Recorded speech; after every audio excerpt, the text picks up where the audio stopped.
నేను వింటుంది 25 మంది ఎమ్మెల్యేలని మార్చారు, ఇంకొక 80 మంది, మొత్తానికి కలిపి 80 మంది ఎమ్మెల్యేలు మారుస్తున్నారని నేను వింటా ఉన్నాను.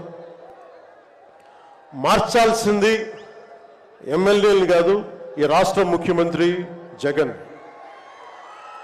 నాకు జగన్ మీద వ్యక్తిగతంగా నాకు అసలు కోపం లేదు. నిజంగా ఒక బలమైన ఆధిక్యతతోటి ముఖ్యమంత్రి అయ్యి ప్రభుత్వానికి ప్రజలకి ప్రభుత్వాన్ని సమర్థవంతంగా నడిపి ప్రజలకి మేలు చేయాల్సిన వ్యక్తి కూల్చివేతలతో మొదలుపెట్టాడు.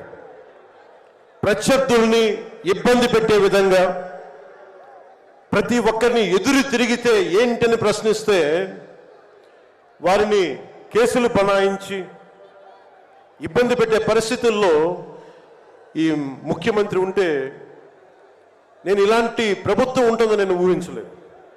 ఆయన స్వయంగా ప్రమాణ స్వీకారానికి నన్ను ఆహ్వానించినప్పుడు వారికి ఒకటే తెలియజేశాను, మీరు చాలా సమర్థవంతంగా పరిపాలించండి, ప్రజలకి మేలైన ప్రభుత్వం ఇవ్వండి, మేము ఒక పార్టీగా ప్రజల పక్షాన్ని వహించి సద్విమర్శ చేస్తాం అని అంటే చెప్పి ఆయనకి నా శుభాకాంక్షలు తెలియజేశాను.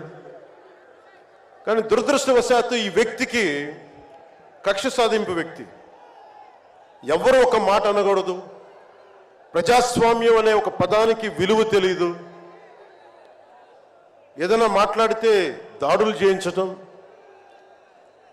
చాలా నీచంగా తిట్టించడం, ఇన్ని దశాబ్దాల ఆంధ్రప్రదేశ్ రాజకీయ చరిత్రలో ఏ ఒక్క నాయకులు కూడా